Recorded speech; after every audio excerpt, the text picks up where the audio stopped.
Ele era velho, antigo como as próprias rochas. Um urso pardo gigante, cuja vida estava marcada pelas cicatrizes em seu corpo poderoso.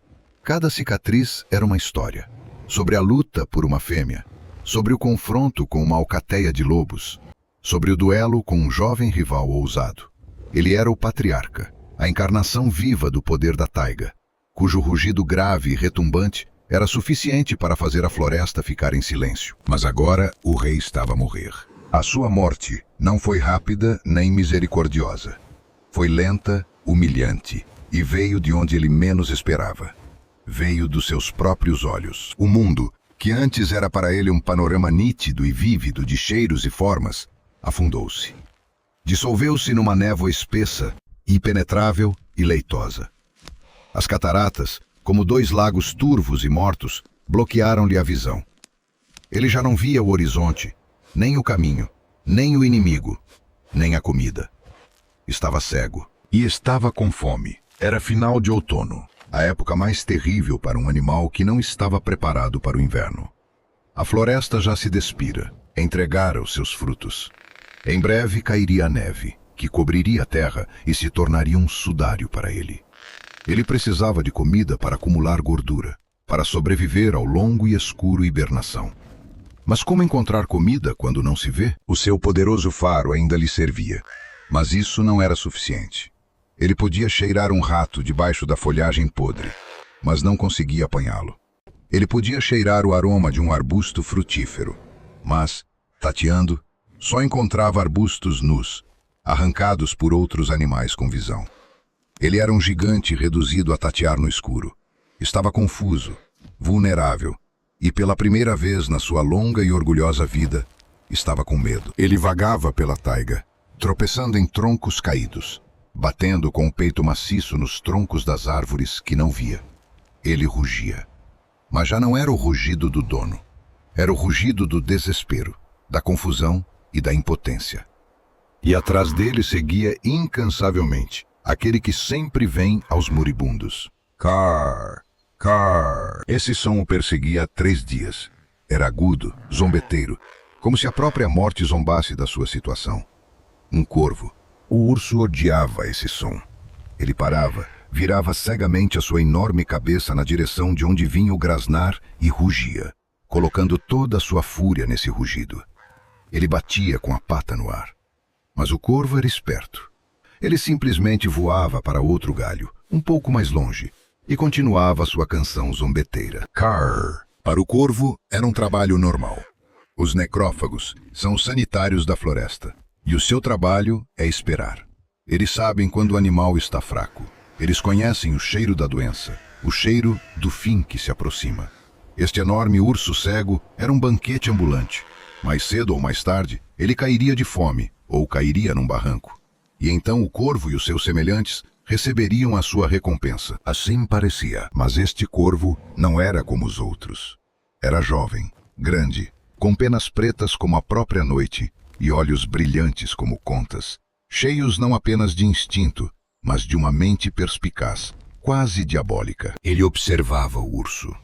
Ele não via apenas uma montanha de carne. Ele via uma tragédia.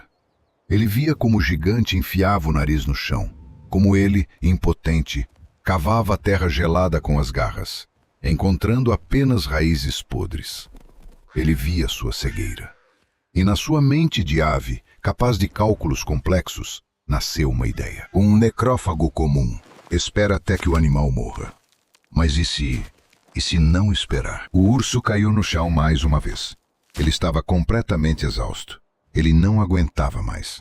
Deitou-se, colocando a sua enorme cabeça no musgo, e preparou-se para morrer.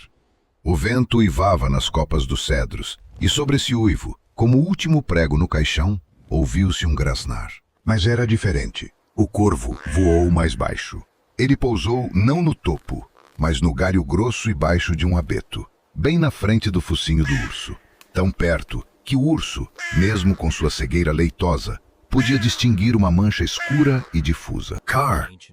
Não era um carr zombeteiro. Era um grito curto, agudo e exigente. O urso levantou a cabeça com dificuldade. Ele inspirou ar. Cheirava a pássaro. Cheirava a ousadia. Ele rosnou em aviso. O corvo não voou. Ele gritou novamente. Car! Era como se o estivesse a chamar. Como se estivesse a dar uma ordem. O urso não compreendia. Ele era um animal instintivo e os seus instintos estavam em silêncio. Isso não podia ser. O pássaro, a sua futura refeição, não podia chamá-lo. Ele devia ter medo. O corvo, vendo que o gigante não se movia, deu o próximo passo. Ele voou do galho, passou tão perto que sua asa quase tocou o nariz do urso e pousou em outro galho, a cerca de 50 metros. E gritou novamente. Car, venha cá! Havia tanta insistência nesse som, tanta confiança estranha e inexplicável, que o urso hesitou. O que ele tinha a perder? Morrer ali, em desespero, ou morrer lá, seguindo o pássaro louco? Ele levantou-se. Estava fraco. As suas patas tremiam. Deu um passo hesitante na direção do som. Car! Ouviu-se imediatamente. Ele deu mais um passo. E outro. Ele caminhava em direção ao som, como um navio seguindo a luz do farol no nevoeiro. O corvo era um guia genial. Ele nunca voava para longe. Ele voava de galho em galho, sempre à frente, sempre à mesma distância, e seu grito agudo e autoritário era o único fio condutor nesse mundo branco e cego. O urso seguia-o. Ele tropeçava, caía, levantava-se e continuava a andar. Ele não sabia para onde ia. Ele simplesmente confiava no som. Ele confiava naquele que deveria comer. Isso pareceu durar uma eternidade. O corvo conduziu-o através de um denso bosque devastado pelo vento, através do leito seco de um riacho. O urso já não pensava em nada. Simplesmente caminhava, obedecendo aquele som como uma marioneta. E, de repente, o corvo calou-se. O urso parou, confuso, novamente perdido no silêncio. Ele inspirou e congelou. Através dos cheiros de pinha podre, musgo e medo, ele se destacava. Um cheiro denso, metálico e doce.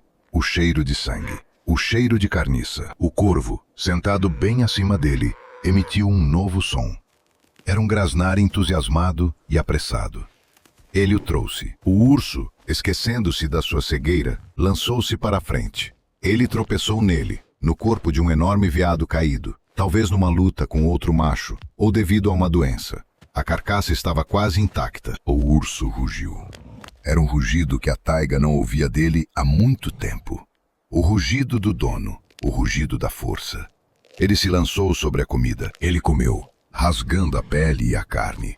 E pela primeira vez em muitas semanas sentiu não fome, mas saciedade. E o corvo? O corvo não voou. Ele ficou sentado num galho acima dele e esperou pacientemente. Ele não emitiu nenhum som. Quando o urso finalmente se saciou, ele se afastou da carcaça e deitou-se ao lado dela. Ele estava fraco demais para arrastar a presa, mas forte o suficiente para guardá-la. Então, o corvo voou para baixo. Ele não pousou na carcaça, mas a alguns metros dela, sobre uma pedra. Ele olhou para o urso. O urso olhou na sua direção, na direção da mancha escura. O animal respirava com dificuldade, mas não rosnava. O corvo entendeu. Ele saltou para a carcaça e começou a se banquetear. Era um pacto. Inconcebível, impossível, selado no coração da natureza selvagem. O corvo encontrou comida, mas era pequeno demais para protegê-la de raposas, linces ou outros corvos. O urso estava cego, mas ainda era uma montanha de músculos e presas, uma fortaleza viva cujo cheiro afugentava qualquer concorrente. O corvo tornou-se os seus olhos. O urso tornou-se o seu guarda-costas. A sua estranha aliança não terminou naquele dia. Ela continuou. Na manhã seguinte, quando o urso acordou, o corvo já o esperava. Car! E ele o levou novamente.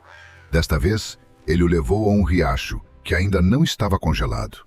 O urso bebia, enquanto o corvo se sentava em suas costas maciças, limpando as penas. Um dia depois, ele levou-o para a encosta sul, onde, sob a primeira camada fina de neve, escondia-se um arbusto de bagas intacto. O urso comia, enquanto o corvo bicava as bagas esmagadas do seu bigode. E assim eles viveram. O casal mais estranho de toda a taiga. O gigante cego e o seu pequeno guia com visão. Quando os lobos se aproximavam, o corvo soltava um grito ensurdecedor e alarmante. e o urso se erguia sobre as patas traseiras, pronto para a luta, rugindo na direção indicada pela ave. O corvo não era mais apenas um necrófago. Ele era um navegador. E o urso deixou de ser um animal moribundo. Ele voltou a ser o rei. Um rei que agora tinha asas e olhos negros como a noite. A taigá já tinha visto muita coisa, mas mesmo ela ficava paralisada de espanto ao ver o velho urso cego caminhar com segurança pela floresta devastada, guiado apenas pelo grito agudo do pássaro sentado na sua cabeça. Não era apenas uma aliança, era uma lição. Uma lição de que neste mundo não sobrevive apenas o mais forte, mas também aquele que é inteligente o suficiente para compreender. Mesmo um gigante cego e um pequeno pássaro podem ter um destino comum.